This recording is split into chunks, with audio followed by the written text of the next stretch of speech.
How's it going, everyone? We have some very exciting news to talk about in this video in regards to Metal Gear Solid Master Collection Volume 2. I'm sure all of us know that it's on the way and at some point it will be coming to fruition, but a Twitter user has spotted something very interesting and we'll talk all about that. IGN has also verified some information about the existence of Metal Gear Solid Master Collection Volume 2 and what it could include, and some, I guess you could say, disappointing news.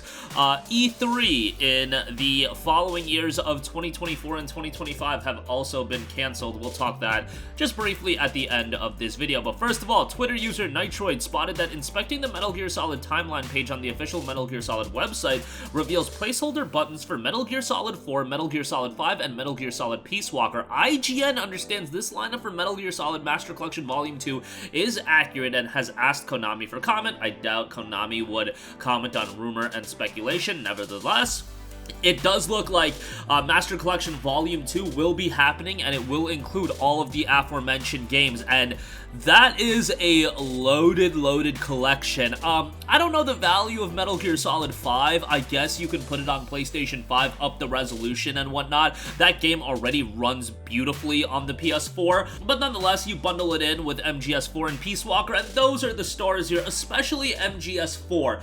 And I like to think about things from a business standpoint, just because that's usually how these publishers and companies think about it, in terms of how they structure their releases. And honestly, they probably could have done a remaster of Metal Gear Solid 4, up the frame rate to 60 FPS, upscale it or up the resolution, whatever, and they could have released that as a standalone product easily, and you could have put that out on PS5, Xbox Series, and Switch and charged, $50 just alone. But you're getting MGS4, you're getting MGS5, and Metal Gear Solid Peace Walker in one collection. I would have to think that the price point is going to be $59.99 to follow parity with the other collections, and yeah, I'm the one talking about, as far as, the value of MGS4. That's a valuable game. Like, MGS4, I put it on the level of people want that game to be remastered pretty darn close to Bloodborne. Maybe not quite as close to Bloodborne, but pretty darn close to Bloodborne, and Bloodborne's a game that you can still play on the PS5. Metal Gear Solid 4 is only on the PlayStation 3, so you can't even play that unless you dig up your PS3. So the fact that this is finally going to be coming to fruition, exciting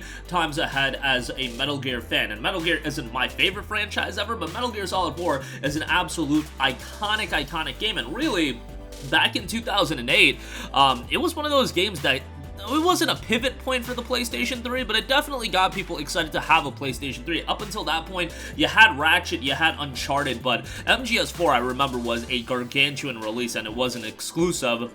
And yeah, major to see it come out in Master Collection Volume 2. Now, it will be interesting if they do end up doing a Master Collection Volume 3, because you still got Metal Gear Solid Rising.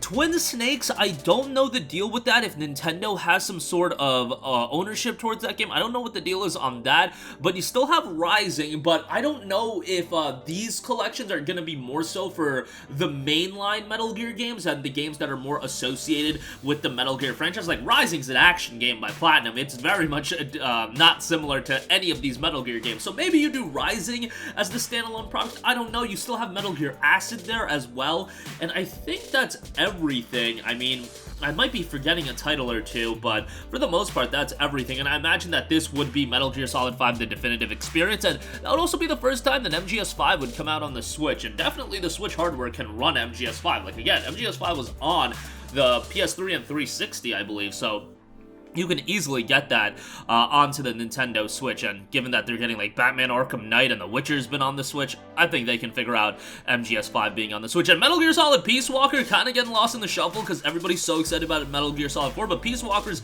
a fantastic game. I remember when the PSP wasn't getting a lot of titles, and then Metal Gear Solid Peace Walker came out, and people were blown away by the game. Peace Walker is a really great game, and to have that in the collection as well, that is a huge element here. So yeah, Metal Gear Solid 4 and Peace Walker, like, I think just those two games alone will get people excited and they'll be willing to spend the $60, but you throw in a souped up version of Metal Gear Solid 5 in there as well, and it's probably gonna be, somewhat better on the PS5. Like, yeah, that game runs really well on the PS4 already, but let's hope MGS4 is improved and it runs at 60 frames per second. Like, could you imagine that on PS5? oh, that would be fantastic. Same for Peace Walker as well. That would be great to see. So hopefully that does ultimately come to fruition with those additions to Master Collection Volume 2. I would imagine a spring 2024 release for this because MGS3 is scheduled, the remake that is scheduled for a release in 2024. I would have to imagine that it's going to be a fall release if it does hit that 2024 window. So Volume 2 in the spring makes a lot of sense to me. So let's hope this comes to fruition, but it's looking fairly likely. And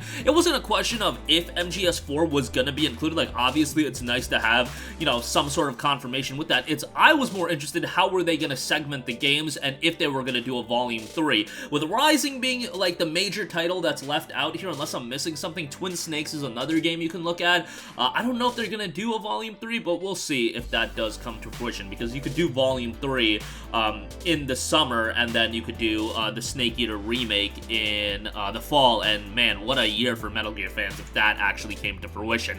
Lastly, I do want to note E3 2024 and E3 2025 have in fact been canceled, so you know, if you're dying for E3 to make a major comeback, it looks like that won't be coming to fruition. You know, E3 is kind of long past its expiration at this point. Like, as soon as Nintendo figured it out with the Nintendo Directs, and shout out to Nintendo for having a killer Direct recently, and every other publisher kind of followed suit, you saw that E3 was kind of gonna go to the wayside. You don't really need a big event. Like, Summer Game Fest is cool, but even with Summer Game Fest, like, you're not gonna have a ton of heavy hitters. Like, look at Summer Game Fest this year. It was, like, very, very average, and you didn't have, like, the major games. Outside of the FF7 Remake Part 2, that was cool, and Mortal Kombat 1, but even that can fulfill the role E3 was in. And then, you know, Summer Game Fest is an event with a lot of other showcases surrounding it, and it's all, for the most part, digital showcases. I know that they were selling tickets for Summer Game Fest, but you know, you're not gonna pack out a gigantic venue for a game reveal and game events like that. Like, you're just not gonna do a presentation like that. Not gonna happen. Most people are just gonna watch it online. I think they were running Summer Game Fest in like a 6,000 seat venue, and I'm pretty sure they didn't sell it out. But, you know, that's not the idea. It's supposed to be,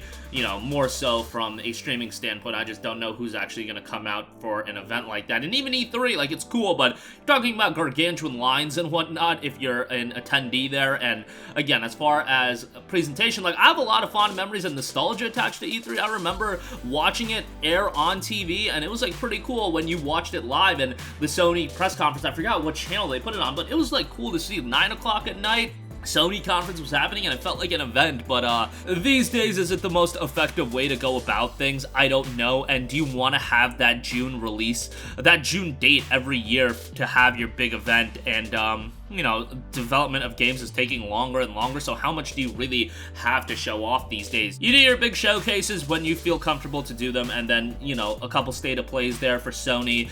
Nintendo has their own style with Nintendo Directs every now and again, and Microsoft following suit with their Xbox showcases probably once a year happening as well. But that is going to do it for me. Again, Volume 2 of the Metal Gear Solid Collection looking incredibly spicy with MGS4, Peace Walker, and MGS5. That's going to be a incredible collection if that does come to fruition, and it's looking incredibly likely. And E3 2024 and 25 have officially been canceled. That's going to do it for me. Sound off with all of your thoughts in the comment section down below. Thank you for watching, and goodbye.